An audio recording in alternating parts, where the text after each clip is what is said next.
Yo, what's happening, guys? Welcome to another episode of Radical Unfiltered. AC Milan demolished Cagliari 5-1 in match day 36 of the Serie A season. Now, before I talk about the game now, guys, first of all, I just want to wish not only my mother, but all the other mothers out there a happy Mother's Day. Happy Mother's Day to all you ladies. And Milan also decided to make a special tribute to all of the players' mothers and deciding to put their maiden names on the back of their sons' jerseys for this game against Cagliari, which I felt was a very nice tribute to all of their mothers. But that was not the only topic of discussion before this game. Milan's Curva Sud had decided that they were going to continue their protest against the club management and stay silent during the match and putting up another banner. And this is what the Curva Sud had decided to put up. We demand and deserve a strong and winning club. It's a great banner, and I hope that they continue to protest, and I hope the management understands what us fans want. So the game starts, the Curva stays silent, and I have to say, guys, the first 35 minutes of this game were an absolute snooze fest. It was very boring. You know, Milan wasn't doing very much. They weren't moving the ball well. They looked very slow, very stagnant. You know, they didn't really threaten Cagliari's net very much until around the 34th, 35th minute mark when Reinders gets the ball outside of the box. He chips it inside to Chukwueze. Chukwueze kicks it up to Pulisic. Pulisic kicks it back in. Chukwueze kicks it, hits the goaltender. Benacer hits it on the one time and hits it into the open net. It's 1-0 Milan. And I have to say, guys, other than that one goal that Milan scored, it was a pretty boring first half. So Pioli decides he's going to make changes going into the second half. He takes out Gabbia, putting in Tomori, of course, because Gabbia gets a yellow card in that first half. He takes out Giroud for Okafor and takes out Chukwueze for Leao. And he shifts Pulisic to the right side. Then, not even 3 minutes later, Pulisic makes a fantastic cross to Leao. And Leao's able to sneak in behind the defender. But unfortunately, Rafa hits the crossbar. But 10 minutes later, Rafa gets the ball at midfield. He makes a fantastic run and puts a phenomenal through ball to Christian Pulisic. And Pulisic is in alone and finishes it for his career high 11th of the season and Rafa's league-leading 9th assist. Christian's been in incredible form this year, guys, I have to say. And Rafa, of course, he's been a phenomenal facilitator all year for Milan and in previous seasons. But not even a couple minutes later, guys, Cagliari had an opportunity outside the box, and Sportello makes a fantastic free kick save to keep the game 2-0 for Milan. But then, not even a minute later, probably the most annoying moment of the game for me, guys, I would have to say, Cagliari get the ball, and Yunus Musa is tracking Nahita Hernandez, okay? And he's marking him very well, okay? He's following him, and then Yunus Musa decides to do a spin move for some reason, spin his body, right? Loses Nandez. By the time he turns back around, Nandez is gone. Cagliari put the cross in, and Nandez finishes it. I have to say, unfortunately, it was a complete lapse by Yunus Musa. I know he's young. I hope he learns from that mistake because that was a complete lapse of judgment by him. It was a completely horrible decision by him to turn around like that and lose his man. Horrible marking by him. But I know he's young, and I'm going to give him a chance, and hopefully he learns from that. But then, I have to say, guys, one of the best goals of the season about 10 minutes later, Leao gives the ball to Teo. Teo gives the ball to Reinders. Reinders takes a touch to his right and absolutely winds up for a phenomenal strike and puts it in bottom corner. What a goal by Tijani Reinders, guys. I have to say, man, this guy is a really good midfielder. It was a great purchase by Milan.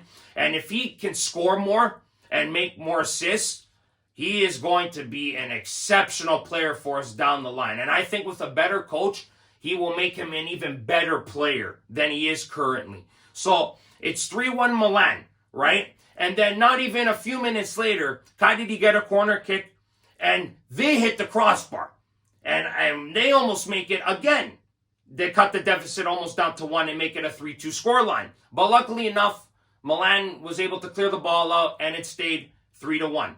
But then after, Ismail Benacer getting a rare start, and not only that, he's wearing the captain's armband today. He fights the ball off of Cagliari player. Then he makes a phenomenal pass to Rafa Leao. And once Rafa's alone, guys, we know what happens next. Rafa's gone. Rafa blows by one defender, then he blows by the goalkeeper, and he just puts it in.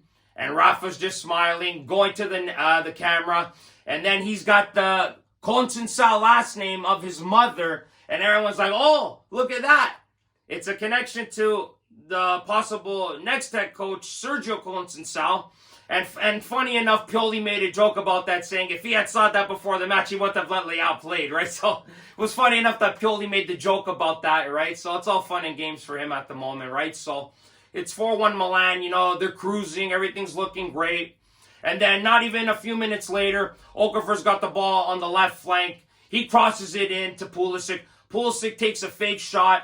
Then he takes one more shot and takes a fantastic strike in. And Yuri Mina tries to block it out, but Pulisic gets that ball over the line, and goal line technology calls it a goal. And it's 5-1 Milan. And Milan were soaring all game in that second half. And the game ends 5-1. And Milan put an absolute clinic on Cagliari and absolutely destroyed them in this match. I have to say, it was refreshing seeing Milan guys put 5 goals in. It was really nice, you know, and absolutely wall up a team like that. So it was nice to see. But I will say this, though. The Curva Sud, once again, stood on their word, and they will continue to protest like they did. And I'll be honest with you guys. I hope they protest the last 2 games of the season. They might not, who knows? They might not even go to Torino next week. Who knows? They might or they might not. I don't know what they got planned. But if they don't go to Torino, and then they do what they did in this game, in the last game of the season against Salernitana, they're sending a real message to management. But according to Antonio Vitello from this post, he says that according to him, that Milan are going to name a new manager this week. So we'll see what happens. It's going to be interesting, guys. Because if Milan name a new manager and it's not the guy we want, the Curva's going to make noise the last 2 games of the season. So we'll see if Vitello is correct in the management naming the next manager soon. But like I said, guys, in the past videos of mine, if it is not either Sergio Consensal or Antonio Conte, the fans should riot. And not only they should riot, guys, Cardinale out will become a trend again. And I will be fully on board with it. Okay? Because we cannot take a step down. We need to take a step up. And management know this, and they're doing their due diligence, and I hope that they hire the right guy. The fans are screaming for Conte. It's pretty clear they want Conte. Okay? And I have read that Antonio Conte is willing to not make demands of like spending hundreds of millions of euros and buying all these players. Okay, he's not going to demand that like he has in the past. He's going to work on a long-term project with Milan because he wants to, and he's willing to work with them. Okay, they should just get in contact with him, see what he wants. Okay, he wants, I know, a base salary of 7 million euros, which I think is fair for a manager of his stature, and it is totally deserved. Okay, the management need to do what it takes to win. And I'm hoping to God it's either Conte or Consensal, but ultimately I'm hoping it's Conte.